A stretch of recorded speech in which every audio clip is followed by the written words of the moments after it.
Hello and welcome back to the Eagle Insights podcast. I am your host, Henry Conti, Communications Coordinator for the Bellbrook-Sugarcreek Local School District.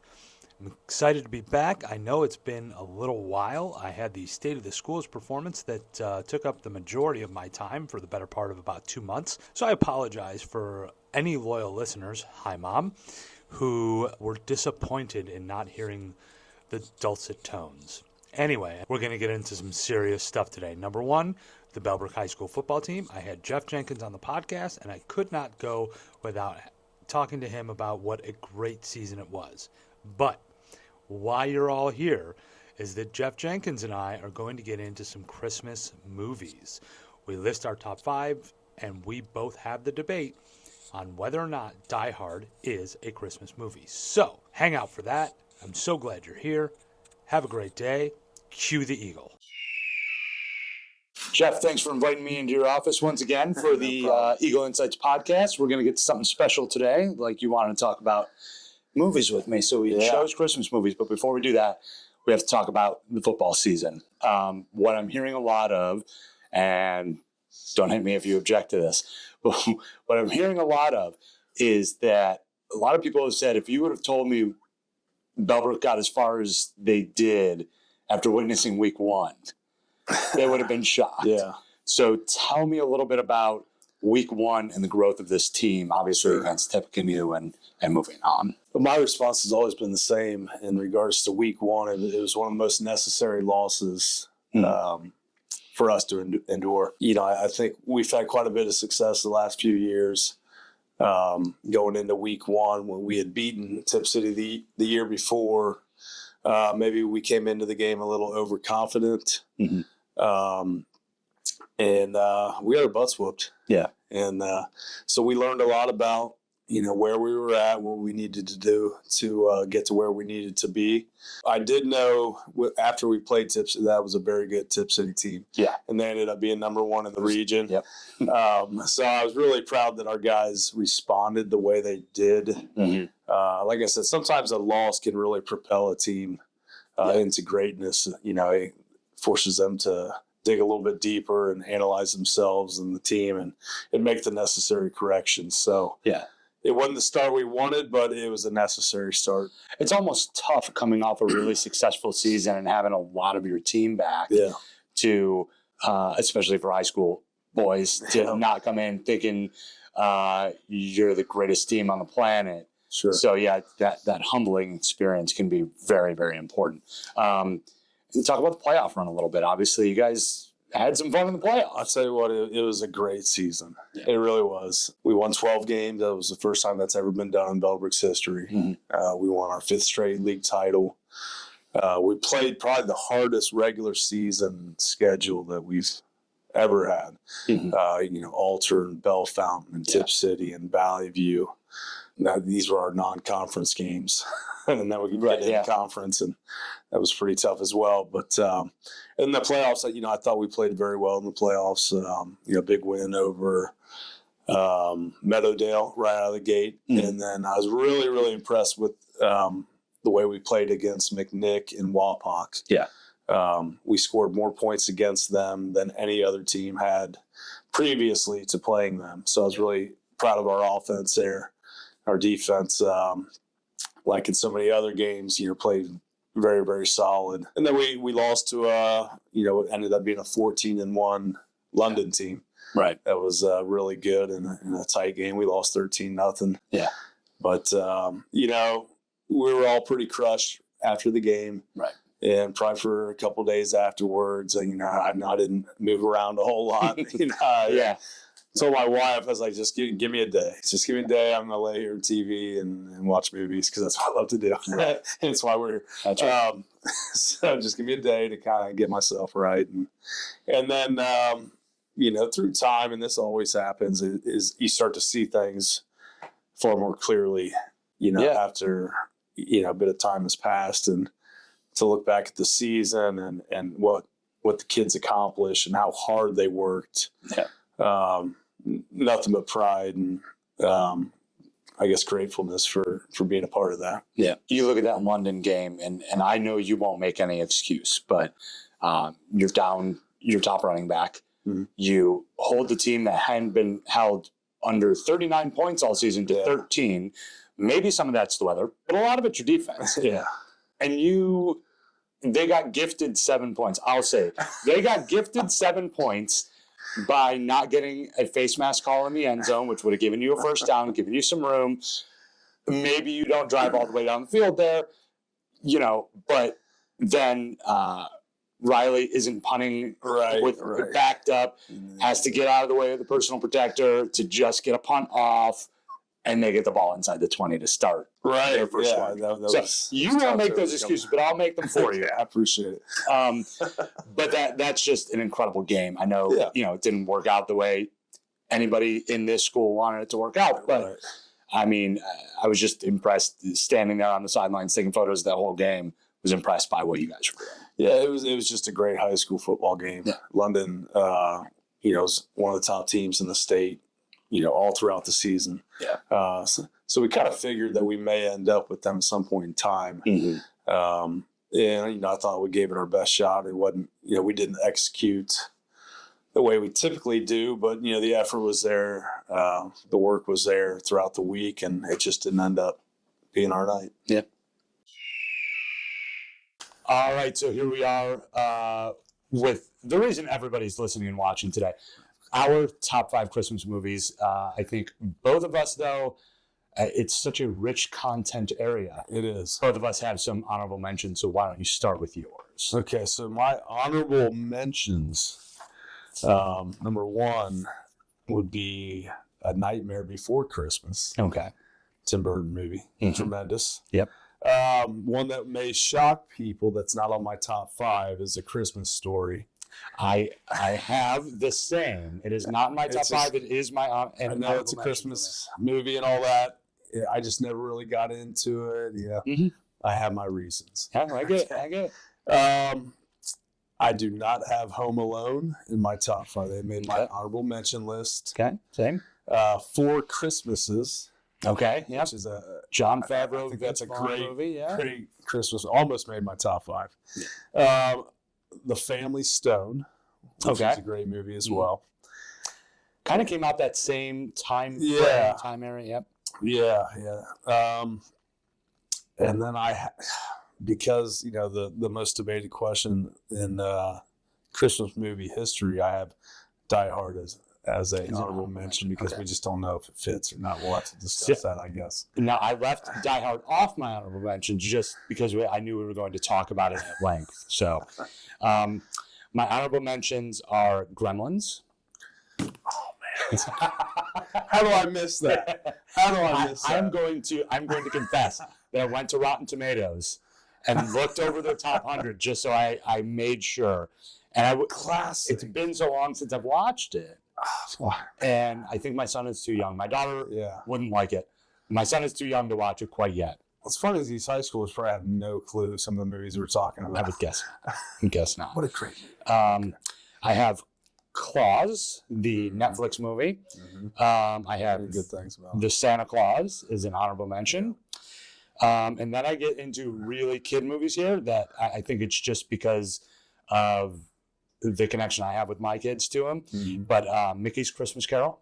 Oh, yeah. And this one's from my youth, which my kids, I haven't been able to get through it as an adult, but I watched it on repeat as a kid.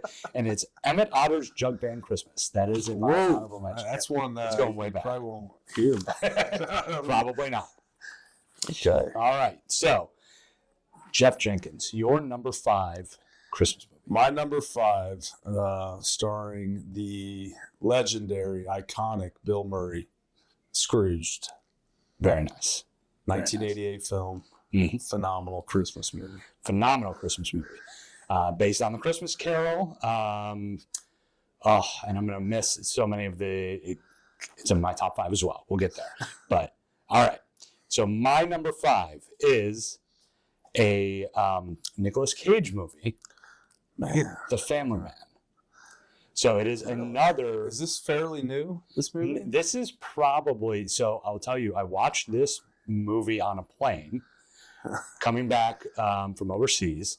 And it's with Nicolas Cage and Taylor Leone, and it's another Christmas Carol-esque. You will notice a theme in my top 5, but it is, and I think I'll go deep for a second. I think it's a connection to my mom. Hi, Mom. She's the only one watching and listening. Because one of her things was we went to go see A Christmas Carol every year, played on stage in Rochester, New York, where I grew up, and it was a thing. Like, so that connection is strong. Something, yep. So, but it's him. It's Don Cheadle is kind of the ghost, man. Yep. And it's just a really great. It's a romantic comedy, but not in that classic romantic comedy way. Jeff Jenkins, number 4. My number 4 goes way back for me, and it goes way back as a Christmas movie. A Charlie Brown Christmas. Very nice. Made it all the way back in 1965. Wow. Believe it or not, I didn't realize that. I had to look that up, but that just brings me back. I know when I was a kid, that was like on repeat. The 4 stations that we got on TV. Right, and I was always playing. Don't date yourself. That week leading up to Christmas, it was almost inevitable that you had to watch it. Oh yeah. So yeah, I love that movie. Okay, I have as my number 4 is The Star. It's an animated movie. Just came out within the last 5-6 years, I think. Me and the kids saw it. Yeah. Great, really great. Stephen Young plays a donkey who is trying to find the star and goes through adventures and misadventures alike. Yep. So, but it's the story of the birth of Jesus. Yep. Great movie. They're getting so good with these movies, man. These animated movies and stuff. We just went and saw Moana 2. Did you? Yeah, awesome. Yeah, in 3D. It's great. Very nice. Big tough football coach, huh? That's right. That's right. Hey, 2 and 3D. It's all good. We have layers, man. Whatever. I want to see Red 1. I have not seen that yet. My kids want to see it, and I'm like, yes, we'll try to go see it. It hasn't been well reviewed, but what does that mean? Exactly. Hey, nothing on my list is higher than 35 on Rotten Tomatoes. Oh, so. Wow. All right. So your number 3. My number 3 is the very well-known Elf. Okay. I think that it's over 20 years old now, believe it or not. But I remember seeing that in theaters as a young man, and man, it's like the perfect Christmas movie. Gotcha. It's got all things Christmas related.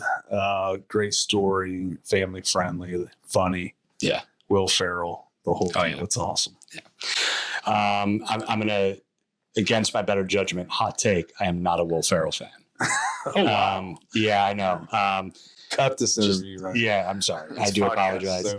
I do apologize. It's just I don't know what it is. It just has never worked for me. There is one movie I absolutely love with him in it, and it's because he's playing straight, and it's called Stranger Than Fiction. Interesting.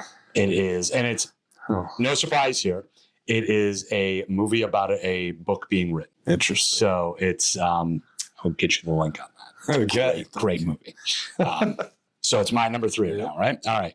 I go with National Lampoon's Christmas Vacation as number 3. Excellent movie. Yes. I think, and my brother-in-law points it out every year, the funniest moment in the film is so overlooked.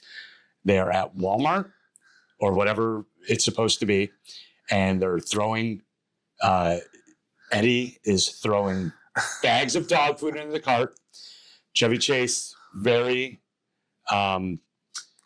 quietly grabs a light bulb, puts it on top, and then another bag of dog food goes right on top. And it cracks us up every time we see it. But it's just like the big, broad, over-the-top stuff is great, but it's those little moments of that movie that really do it for me. I think it's every time you watch that movie, it's kind of like Dumb and Dumber. You find something that you didn't see before that's just absolutely hilarious. Yeah, absolutely. Well, number 2. My number 2, National Lampoon's Christmas Vacation. All right. Very nice. So, right there, Uncle Eddie, icon. Yep. Obviously, everything about that movie just reminds me a lot of my childhood, and you think of family members and what all that's like with them coming in and out of town. And now I'm at a stage in my life where I got little nieces and nephews, and oh man, and it's just wild. We're going from place to place to place to place. Yep. And family members in and out of the house, and it can be a little hectic and chaotic, but certainly a lot of fun as well. Yeah, So. absolutely. So my number 2 is a repeat of yours. I went with Scrooged. Obviously, Bill Murray, Excellent. comedic genius. He was at his high point back then, doing, and I think the character that gets overlooked that I find the funniest there is Bobcat.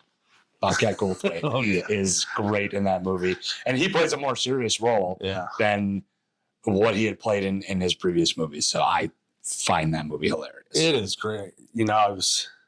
I actually had to think quite long and hard about this list. And Scrooge is one of those I just went back to from, watched it a lot as a teenager and whatnot. And it's just a great movie. Yeah, this list for me is what are the movies I make sure to watch every single year? Yeah, what are the movies that when they're on, you keep it on? You don't turn the channel. It's kind of like Shawshank. Yeah. When it's on, you don't turn it.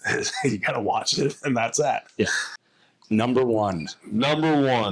This one was pretty obvious to me. Okay. It's a Wonderful Life. Okay. 1946 is when that was made. Another one, growing up as a kid, it was just always, and I think they still run it today, probably. Yeah. On like NBC or something, the day before, the day of Christmas, but it was always on, so we always watched it, and it was just, Jimmy Stewart's a legend, as an actor, and it's just a tremendous story and heartwarming story. Yeah, absolutely. It's great to watch around Christmas time. Absolutely. All right, my number 1. You're probably gonna laugh. A Muppet Christmas Carol. Oh. Good one. Michael Caine goes hard. Good one. He is just if you think of what an amazing actor he is, and then he gives an amazing performance with Muppets. And again, this tied to my fascination with A Christmas Carol and Charles Dickens. Yeah. But it's just, for me, I just watched it the other night because that is our tradition, that is on when we decorate the tree. So it is, and it's sublime for your children. Throwing me back. It's on Disney Plus, so feel free to. Oh, we'll check it out. Yeah. So, all right, now, sir. Oh shoot. Is Die Hard a Christmas movie? Now, we polled our teachers, our staff here at the district. An overwhelming 51% of respondents say that it is, in fact, a Christmas movie. And I don't have them now, but I'm going to read some of the responses because some of them are great, but we need your response. I'll tell you what, I read some of the responses as well. Hey. Some people went really in depth. Mm-hmm. And maybe a little far-fetched too, trying to make connections. I think I read somewhere. Yeah. Bruce Willis was Santa Claus or something to that effect. Like when you think about it, he's So, all right, I'll be honest. Last night, I had to search for Die Hard, and I actually watched like the first 30 minutes of it, and then I fell asleep. But I was going to watch the whole thing and take all sorts of notes. But I will say, very early on in the movie, they kind of set the tone that this is a Christmas movie. I agree. They're constantly, saying Merry Christmas to each other. There's a scene where he's in the limousine where he's asking for Christmas music. And what's his name? What's Bruce Willis's name in that? I just asked John McClane. John McClane. Come on now.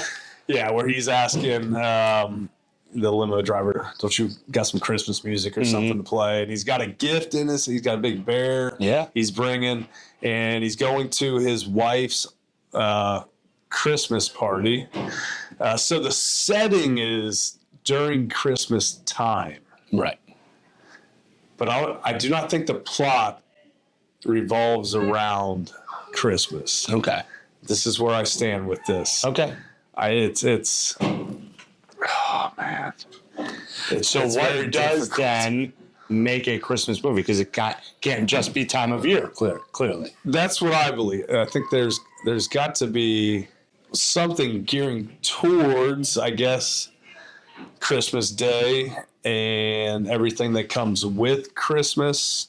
And I think in a lot of the movies that we referenced, even Scrooge, but Charlie Brown Christmas, Elf, National Lampoon's Christmas. It's all about that time and what people are doing during that time of Christmas. John McClane, he's taking down a terrorist during Christmas, and it's a Christmas miracle. It was truly a Christmas miracle. He killed the 12 terrorists all by himself. Was if it that's 12? not, it's something like that. If that's not a Christmas miracle, I don't know what it is. No, it's hard. I don't know who started this debate. Right. But I'm certain that when they first made this film, that they did not intend it to be a Christmas film, or associated with Christmas. So me personally, I do not believe it goes in the category of Christmas movie. Gotcha. Action movie, yes. Yeah. Christmas movie, no. Now I don't know if those can intertwine somehow, some way. Yeah. I could be convinced probably with the right facts and documentation. I'd like to know what the director says about it. Right. I didn't research that. Bruce Willis is on record, not the director, but obviously, but Bruce Willis is on record saying it is not a Christmas movie. So if that means I stand by my comments then. I go with, my honest feeling on it is I just don't care what anybody else thinks. And if it's a Christmas movie to you, it's a Christmas movie. That's great. Yeah. And if it's not, it's not. But it's a great movie. I'll say that. It is. I did the same thing, and I will commiserate with you. I did not watch it last night because I knew I would never make it through in one sitting because I fall asleep every time I put something on. So it took me 3 nights. In my defense, I usually have 20 minutes that I actually sit down at the end. I'm going to go with yes, just because I think if the setting is there, if the time of year is there, if it's referenced enough. One of our commenters said there's actually more Christmas music in this than some traditional ones. And one thing that I've said for years now, one of our commenters also said it, was, if this is a Christmas movie, then so is Lethal Weapon. And I say, why not? Why not? Lethal Weapon. Lethal Weapon also set at Christmas time. Is that the first one or the second one? That's the first one. The first one is set at Christmas time. Yeah, and the tree in the when they drive the car through the front window, the Gary tree is Busey, there. right? That's Is right. Gary Busey in his prime. Yep. Oh shoot. Mel Gibson's character is struggling with his feelings of loneliness at the time. Because his wife has passed away, and you contrast that with the family he's now a part of. So I can get on board with that. But again, we're swaying off. But at the end of the day, I say Die Hard is in fact a Christmas movie. So will be debated for the rest of time, I think. Indeed, it will. Jeff, thank you very much. You're welcome, bud. It's been fun.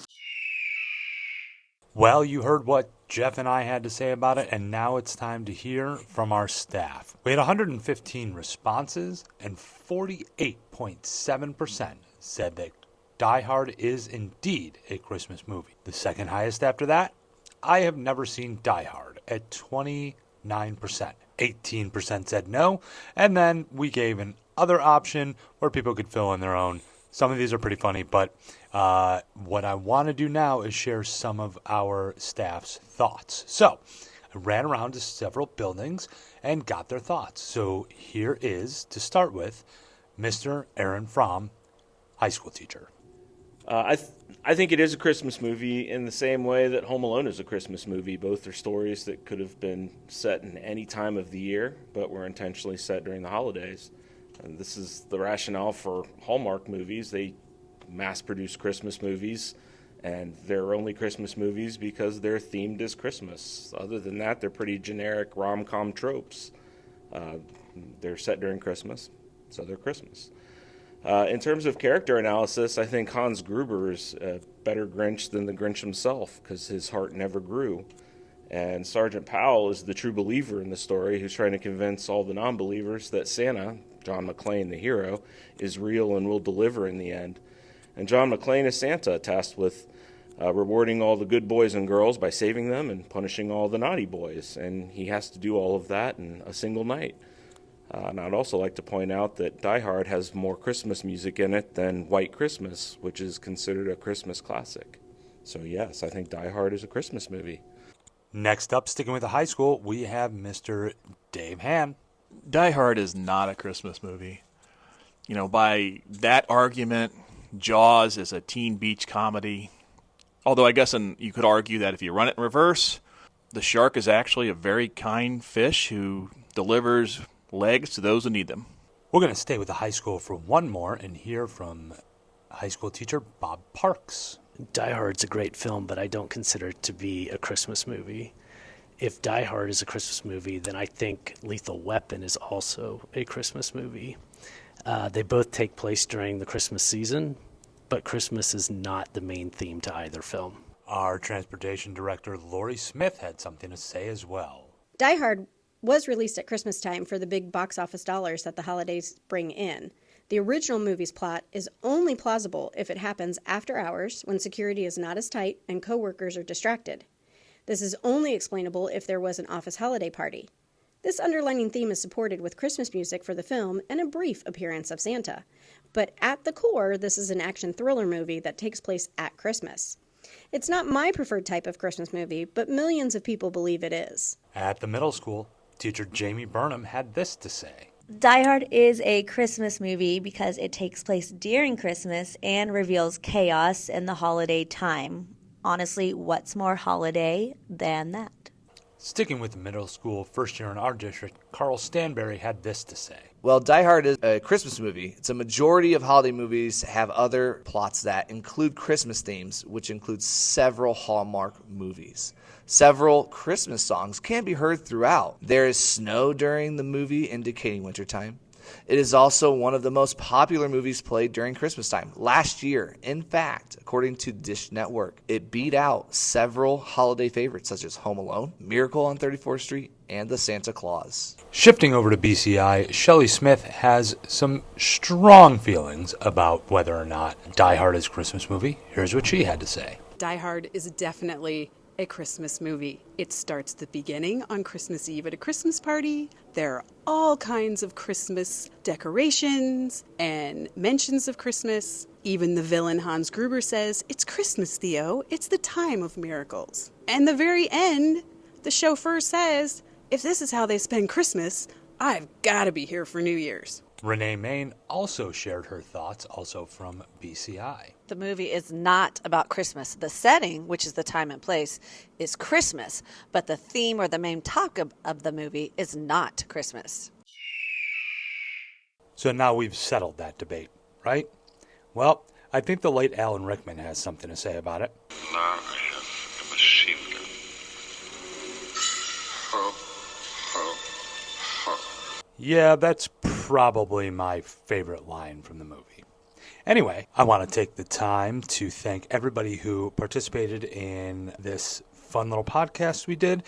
I had a blast doing it, very labor intensive, but well worth it in the end. Thank you so much to Jeff Jenkins for coming out. Thanks to everyone else you heard from. Thank you to everybody who took the time to answer the one-question survey. And finally, we're going to be back with more in the second semester of the school year in 2025, and I'm really excited about that. So between now and then, happy holidays, Merry Christmas, Happy New Year, and have a good day. And if it can't be a good one, make it a great one.